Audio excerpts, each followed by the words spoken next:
Hello, everybody. It is Jex the Dragon. I guess we're just gonna say a couple of shit before we get to the point because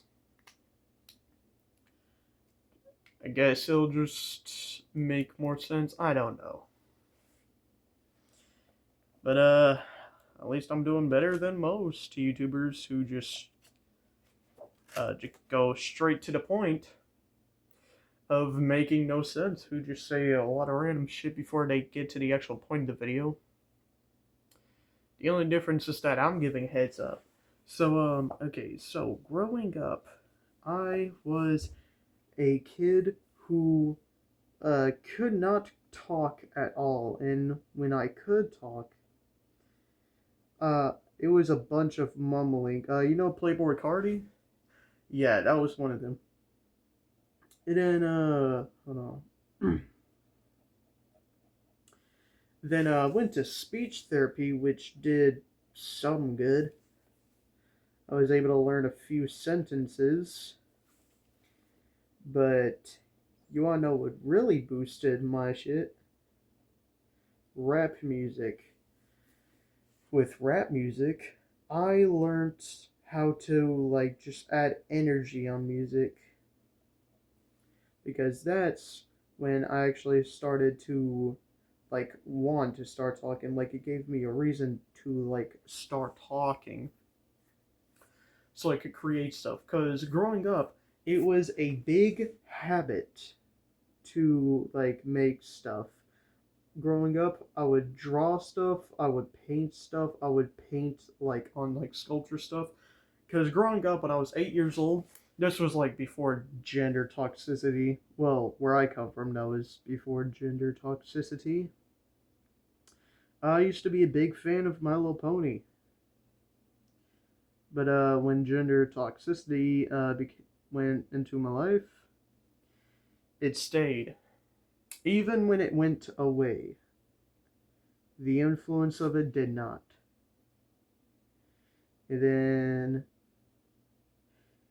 I just did not do anything ever since. But once I was still a fan, I would just simply uh, paint on My Little Pony figurine things and like make my own version of the character. There used to be this popular thing.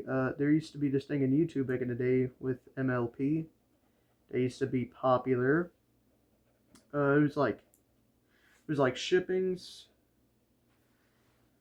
and I swear to God, I was born in 2011, and when you're born between 2010 and 2012, that makes you a Gen Alpha.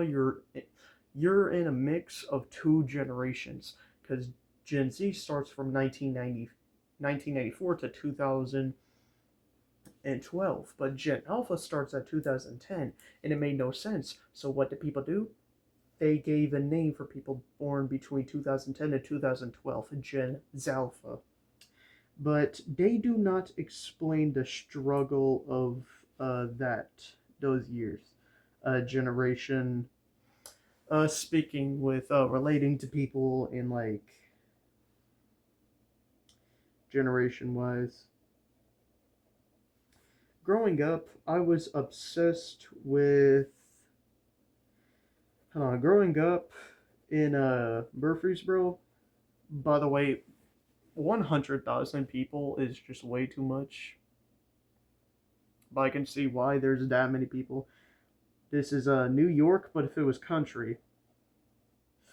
Oh wait, no, that's Nashville.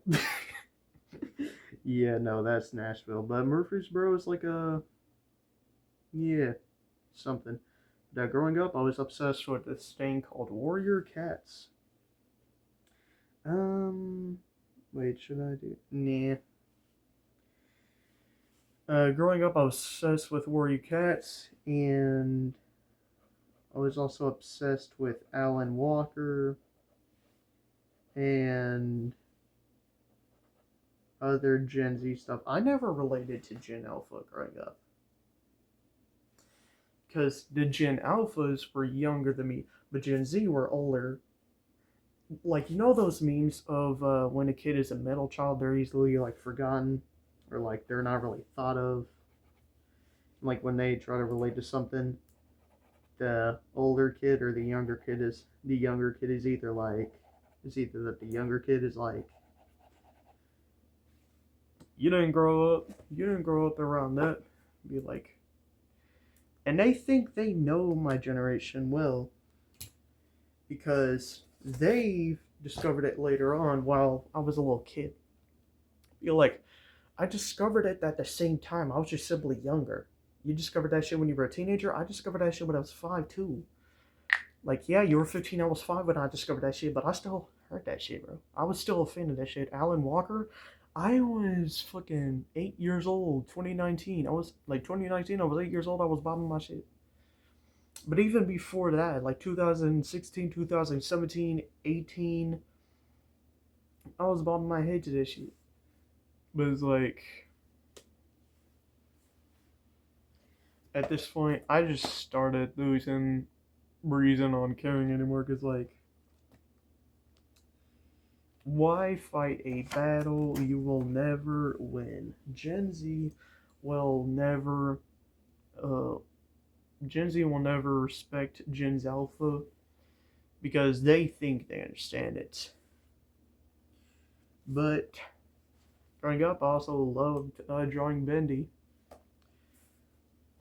But my drawing evolved to animations,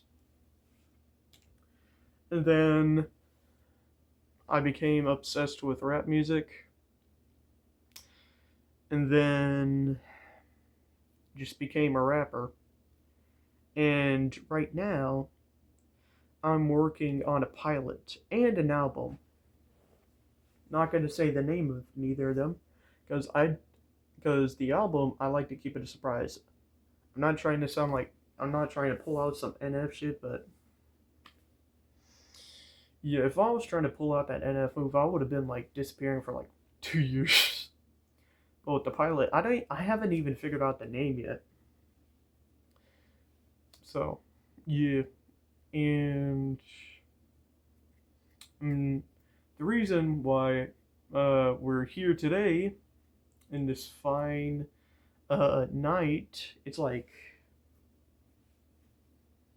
probably 11 p.m. right now, but in this fine moonlight, let's call it moonlight, morning, noon, afternoon, midnight.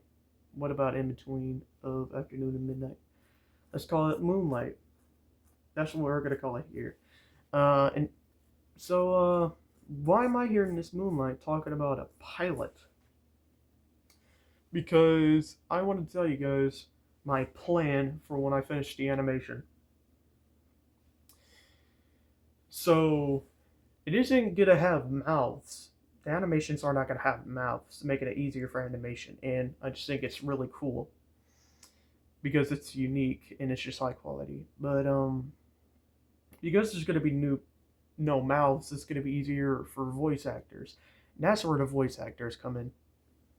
When I finish the animation, I might start a Kickstarter or a Patreon, or if I end up with 500 subscribers, I will drop a membership for something, like for whatever, or whatever the hell, I have no idea. And then I will make a video like this, but it's gonna be me asking for the money. Because last time I checked, it'd be like tens of thousands of dollars for voice actors for like a year or two. But because the animation will already be done, it's already going to be like set up. So it's probably going to be like a year maximum. So it'd be like 50 or 100K. But trying to keep it like, yeah. Like, I'll explain more in the next video when I do finish the animation, but I think I should have an outro line. So, how about an outro line? I think I know the outro line. A dragon only spits out fire, not snow. If you do, you're a hoe. See you guys.